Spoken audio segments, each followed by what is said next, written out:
everyone here in the room, welcome. Thanks for joining us. And to everyone on WebEx, thanks for tuning in as well. So today we're going to take a little change from what we normally do, talking about antimicrobial stewardship. And we wanted to give a platform for some of the folks from the newest program under the sort of stewardship and clinical appropriateness umbrella. And so that's our opioid stewardship program. So we've got Cameron and Jen and Jackie, who is joining us remotely as well today, who are going to give a bit of an overview about the opioid stewardship program. So the same as always, we've got everyone on WebEx is muted, so if you have a question, we'll have time at the end for questions. You can also, so you can unmute your mics and ask at that point. You can also type into the chat box. I'll be monitoring that, so if you have any questions, you just want to type them in and I can ask them at the end. So we'll make sure there's time for everyone on WebEx to ask questions, and then anyone in the room here will also have an opportunity.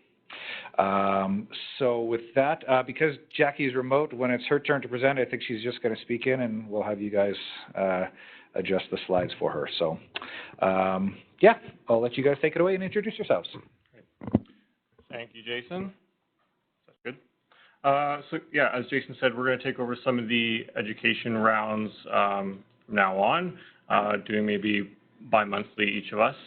So we bring topics around kind of opioid use and chronic pain, pain management, whatnot. Hopefully getting some guest speakers in also. So we'll get started. So today we're going to go through kind of who are on the team for the opioid stewardship program, some kind of old faces that you may have seen before and some new faces like mine. A little brief overview of the kind of prescription opioid crisis, drug harms related to that, and then the last about half or so will be going over the initiatives that we intend to undertake over the next 2.5 years or so. So going over kind of who the team members are, or actually we'll go through what the program is first. So we're a stewardship program meant to address the appropriateness of opioid prescribing, starting in Regina and expanding provincially. Our pilot program funded through the Substance Use and Addictions Program, which is Health Canada. So for 3 years, so starting this previous January up until the end of December 31st, 2021. So for the team, so Robert Parker, he's the manager of the Stewardship and Clinical Appropriateness Department, which has antimicrobial stewardship, opioid stewardship, clinical quality improvement, and appropriateness of care projects. Dr. Radhika Morrow is a lead physician, so she's also the lead physician for the chronic pain clinic here in Regina. Jackie Myers is our lead pharmacist, who also works half-time with RX files, doing detailing and keeping their resources updated. We'll talk more about that later. Jason Vanstone, who you just met, is a research scientist for the department and also one of the founding members of the Antimicrobial Stewardship Program. And then Cameron, me, and Jen are the two analysts for the program, and Carrie is our administrator. So a little brief overview of the kind of prescription opioid crisis, where it all began and kind of what's going on now. So opioids were really promoted kind of 70s, 80s, 90s, but the quality of evidence, especially for long-term use, wasn't really there. So more recently, there's been a lot more research around kind of long-term effectiveness and the risks of opioids. Original clinical trials were fairly short-term, so not really what we consider chronic use. And the narratives are really around the undertreatment of pain, and kind of pain is the fifth vital sign. So physicians kind of felt that these were safe medications and that they should be used. Today, there's been a lot of lawsuits and concerns over kind of what kind of started the opioid crisis, whether it's prescription or illicit. So provinces and states are suing the makers of these opioids to kind of blame them for kind of starting this issue. So those are kind of ongoing right now. But there's been a lot of allegations of marketing scandals and deception, covering up of the risks of the drugs, and incentivizing their use. So right now, Canada is currently third in the world for opioid consumption. Previously, until recently, we were actually second, but Canada and United States have reduced their opioid use a fair amount, and Germany's has actually increased, so now dropped to third, but still quite a bit higher than a lot of other well-developed countries. So kind of getting to the opioid-related deaths, not all attributed to prescription opioids by any means. A lot kind of driven by illicit fentanyl found in illicit drugs like heroin and whatnot. But there's significant increases, especially in the western provinces in the last couple of years. Specifically in Saskatchewan, you can see opioid-related deaths have more than doubled in the last 10 years. Again, driven a lot by fentanyl, which 2018 almost double the highest previous year, which is 2015 for fentanyl-related deaths. But you can see in the bottom kind of blue table there how we also see a large amount of hydromorphone, methadone, and morphine, which tend to see more in kind of a diverted source.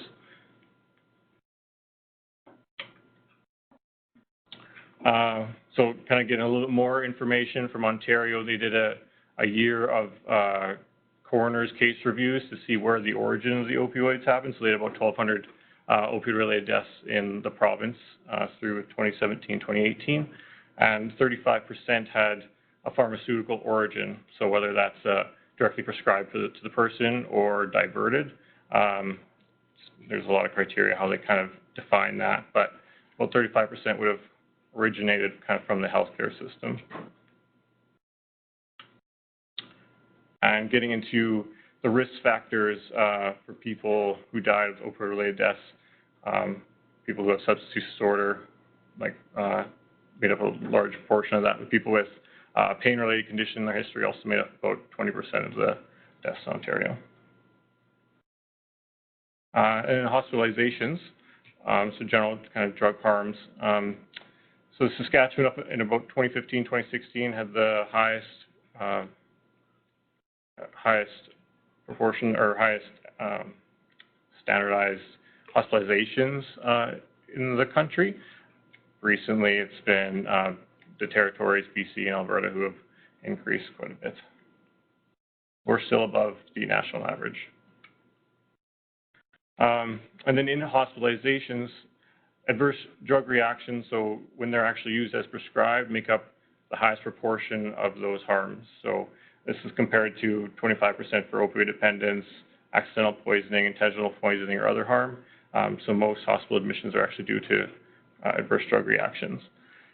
The most common demographics, you can see women 50 or older, which is quite a bit different than illicit use, which is usually men 25 to 45 or so. And rural areas, which are pretty relevant to Saskatchewan, also 2.5 times higher than large urban centers.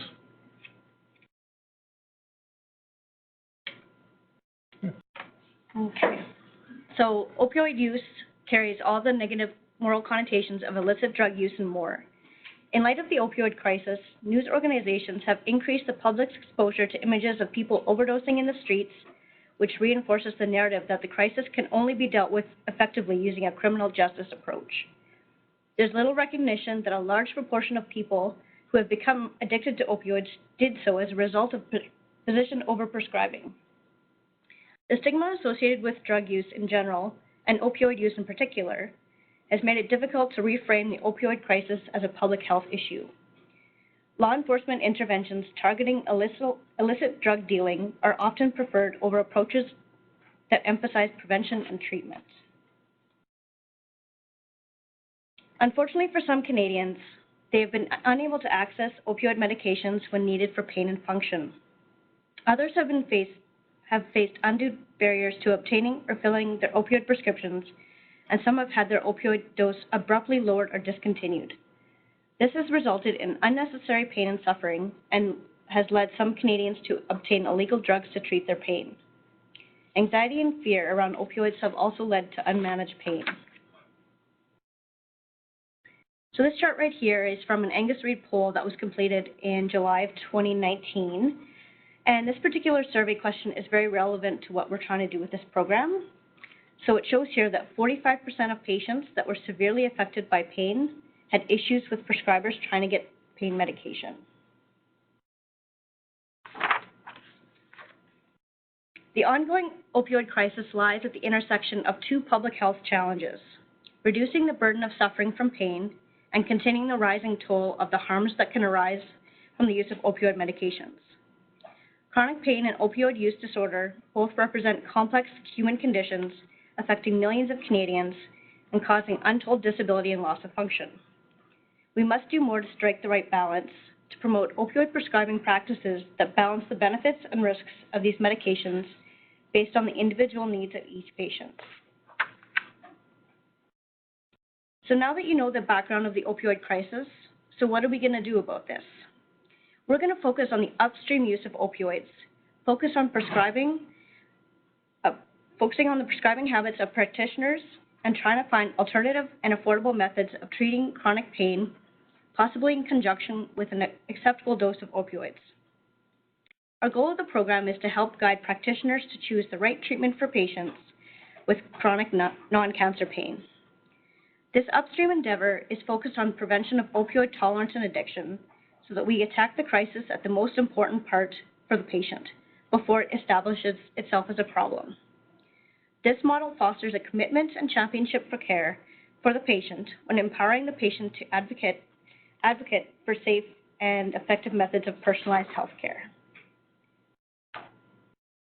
So right now we currently have access to two different databases: MedAccess, which is comprised of approximately 11 community clinics, and BDM, which is the Regina Inpatient Prescribing Database. We are working on gaining access to the drug plan data from the Ministry of Health, as that will give us more insight of prescriptions that are actually filled, as well as prescriptions that are given on discharge from the hospital. We're working on a clinician report that will show practitioners' individualized opioid prescribing patterns.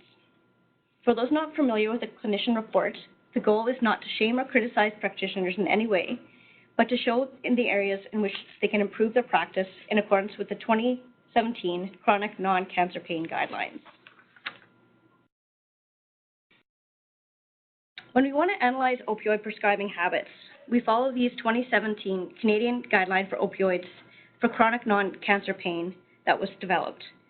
These guidelines were developed by McMaster University, in part due to physicians and other stakeholders seeking guidance regarding safe and effective use of opioids, a growing concern about opioid misuse creating patient and public safety issues, and a lack of systemically developed national guidelines on opioid use for chronic non-cancer pain. McMaster developed 10 recommendations for opioid prescribing, and these are a few of the recommended guidelines, such as starting patients on a dose lower than 90 morphine milligram equivalent per day, and for those patients who are on 90 or more MME per day, tapering them down to the lowest dose possible that works for the patient, but also keeps the patient functional from day to day. This slide here is from the MedAccess EMR system. It contains data for about 120 prescribers from about 11 clinics in Regina and the surrounding area.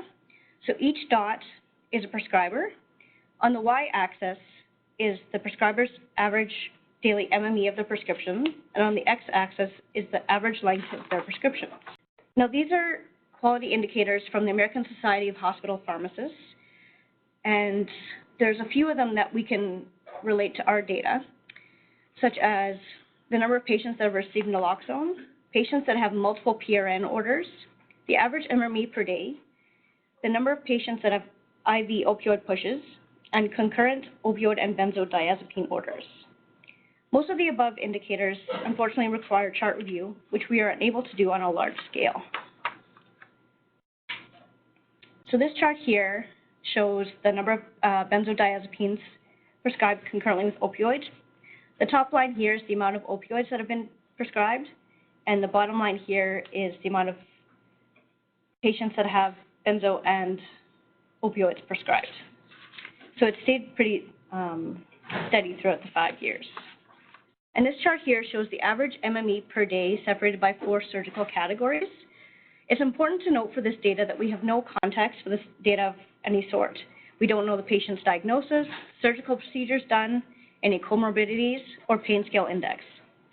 This type of information is used as a general overview of the prescribing practices.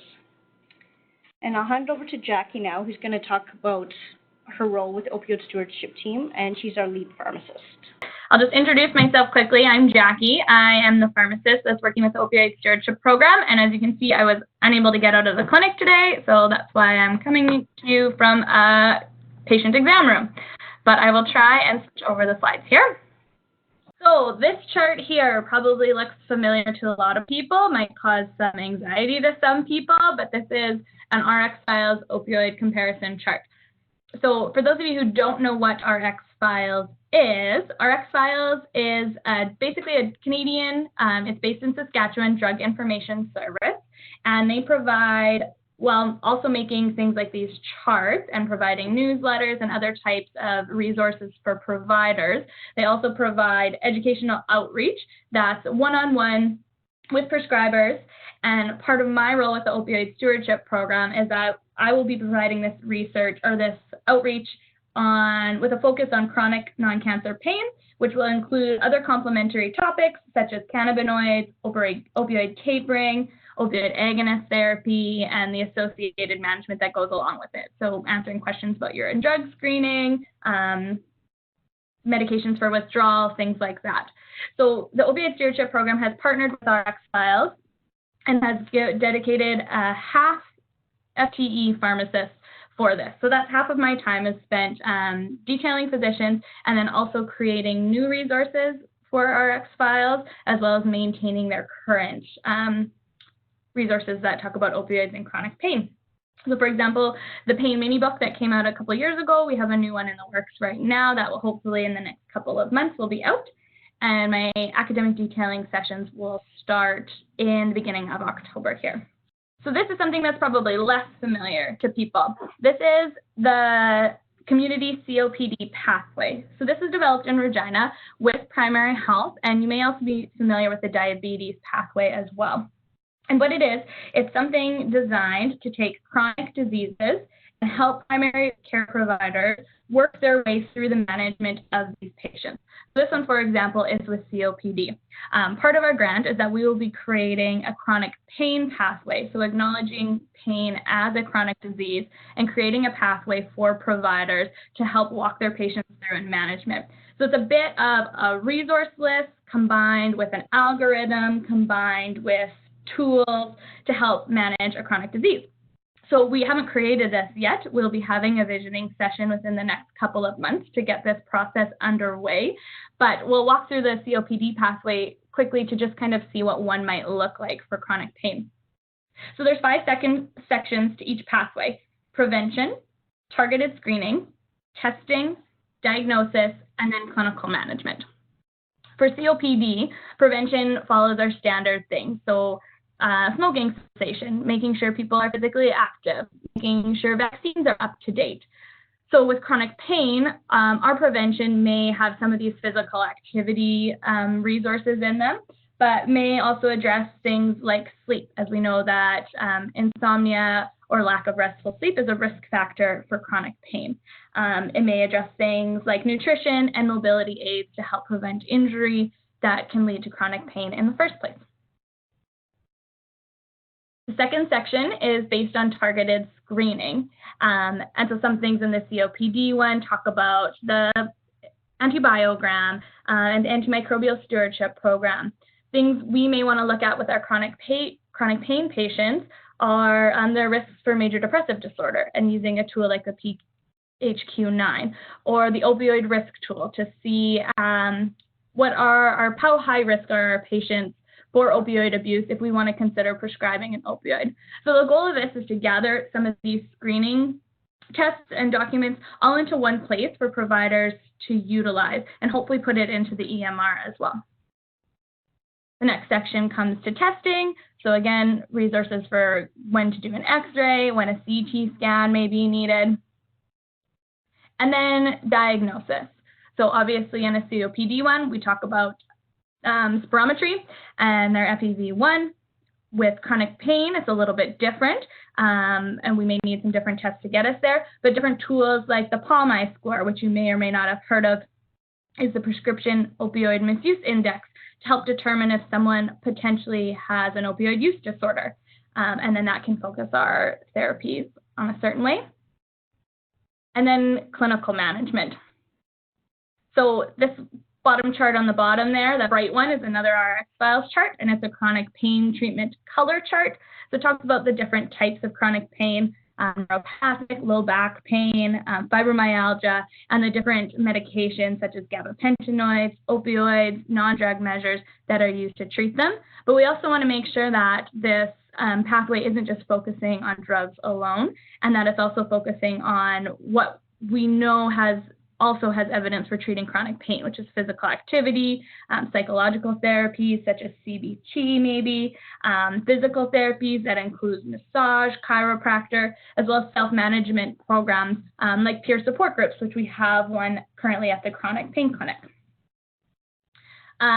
We know that treating chronic pain can be challenging, and so opioids are sometimes an easy option for that, but we know that the pharmaceutical portion of chronic pain is a very small part, and you can see the 4 Ps on there of prevention, psychological, physical, and pharmaceutical.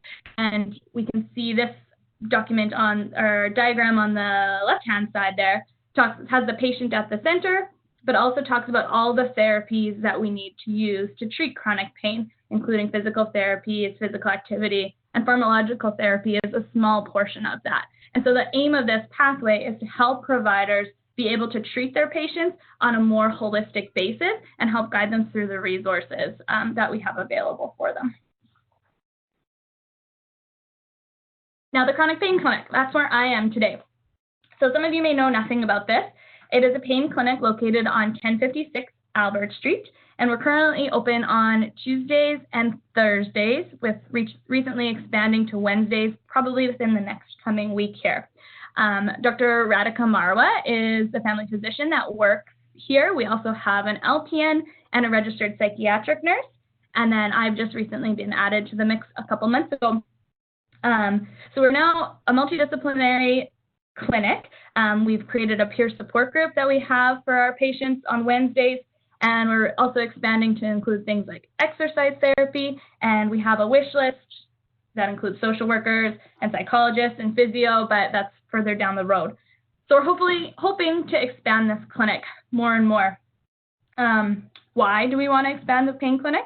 So going back to those 2017 chronic non-cancer pain guidelines Jen touched on, one of the recommendations, number 10, is that for patients with chronic non-cancer pain who are using opioids and are having challenges, that a multidisciplinary clinic or team helps with tapering and helps with pain management.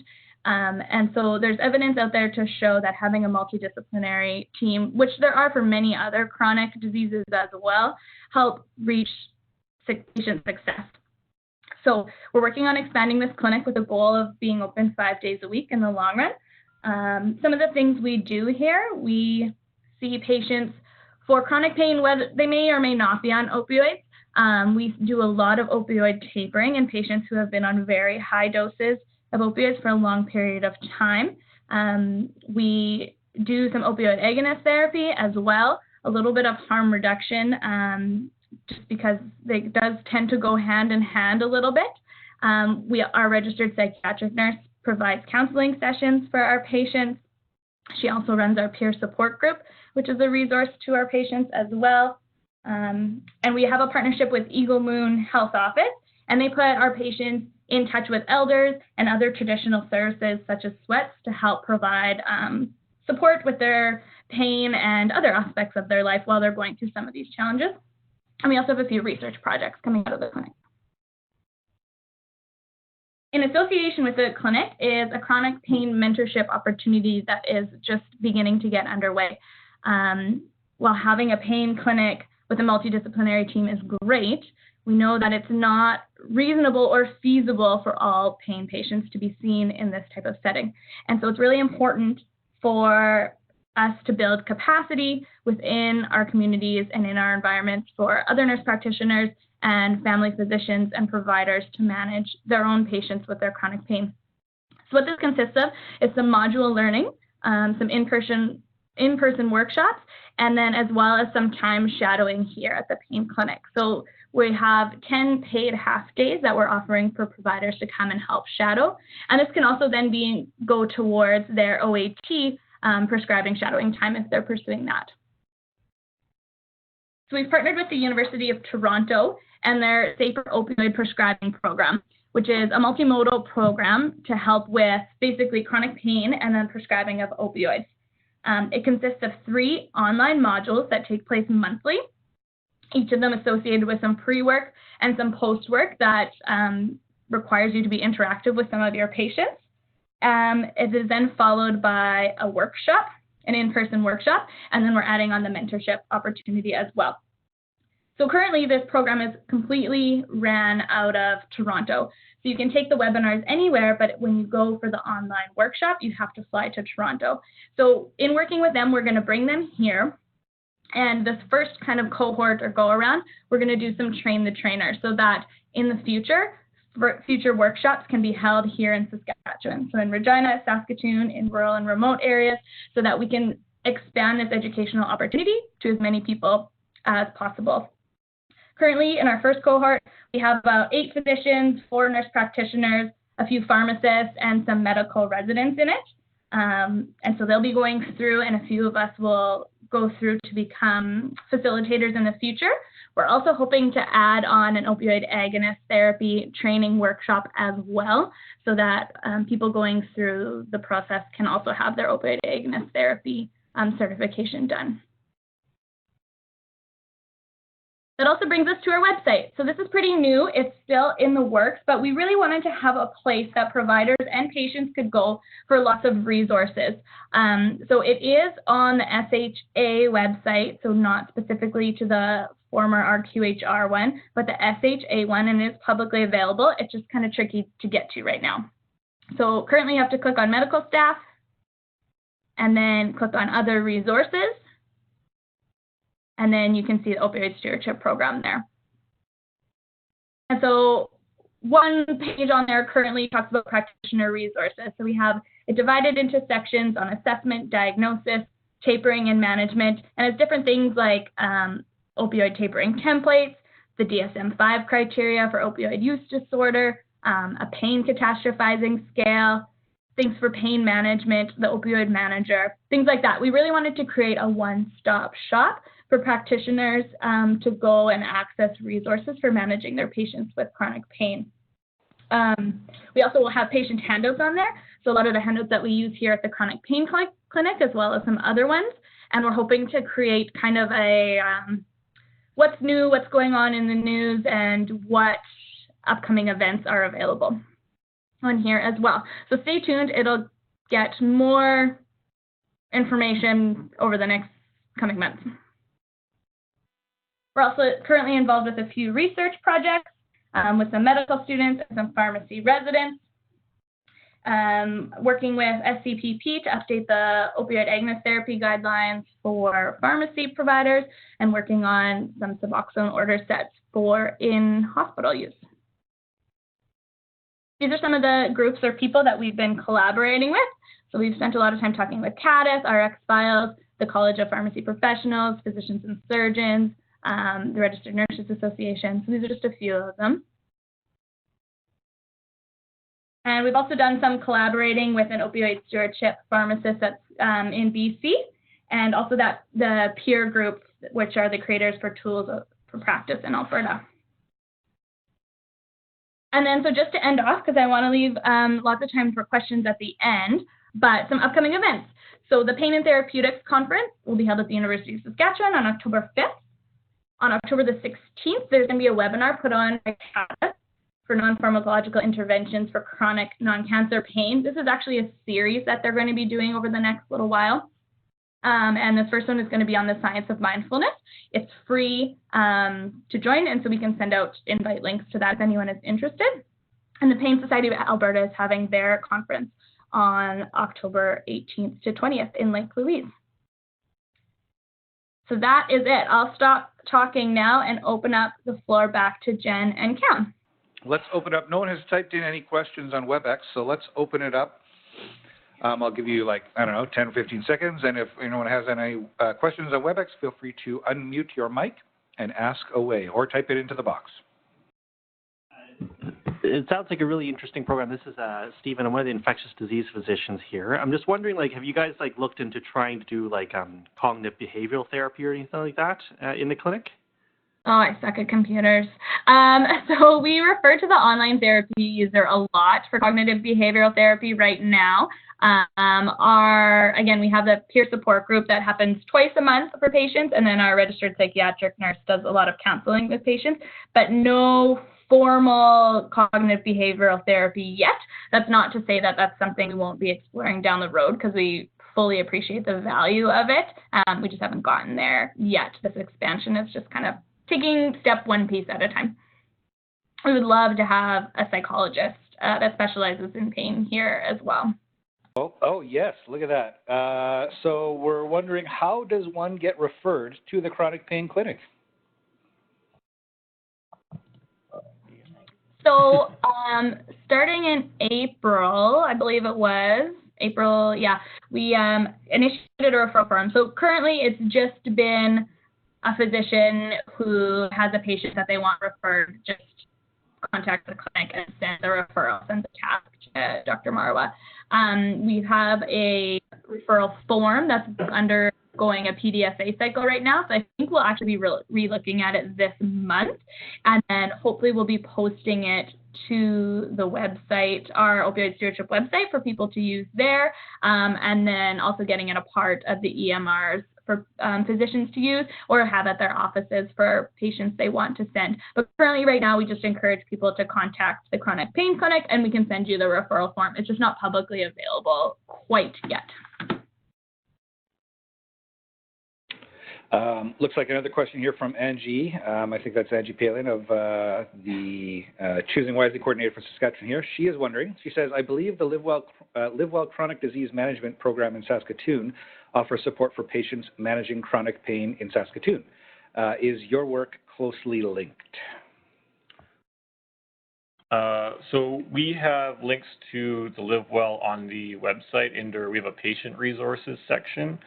Because that they can self-refer to that, so they just have to contact Live Well to get into that program. So I've spoken with the Regina coordinator once. We don't have any really formal connection with them, but we do have a patient resources section where we talk about the Live Well program. There's also a program at Wascana Rehab for chronic pain, and then the online therapy user out of the U of R, which is this online cognitive behavioral therapy for chronic pain. So yeah, the patient resources has as many Saskatchewan-based resources that I could find at this time. So I think that's an important point too. If there are people out there working in the chronic pain and opioid world and you know of things that you haven't seen or heard from today, or if you take a look at the website and find anything on there, please let us know, because that is, one of the missions of this program too, is I think Jackie said, to collect all of that information into sort of a one-stop shop so that people can find a place to go to get resources based on their needs. Okay, so I think we'll stop there then. Feel free, there's the opioid.stewardship@saskhealthauthority.ca if you have any questions or comments, you'd like to make better connections. We are in the development stages of this program, so we're happy to hear from other people and make more connections. And as Cam mentioned at the beginning, we're going to kind of be switching back and forth from here on out in terms of opioid stewardship and antimicrobial stewardship being the topic of the month for these sessions. So let us know if you have any specific topics you're interested in when it comes to either of those, or if you know of speakers, or if you're interested in being a speaker and you have a relevant topic. So I'd like to thank Cam and Jen and Jackie for speaking today, and our wonderful IT folks for always helping us work through technical difficulties when we're trying to make technology work for us. So thank you all very much.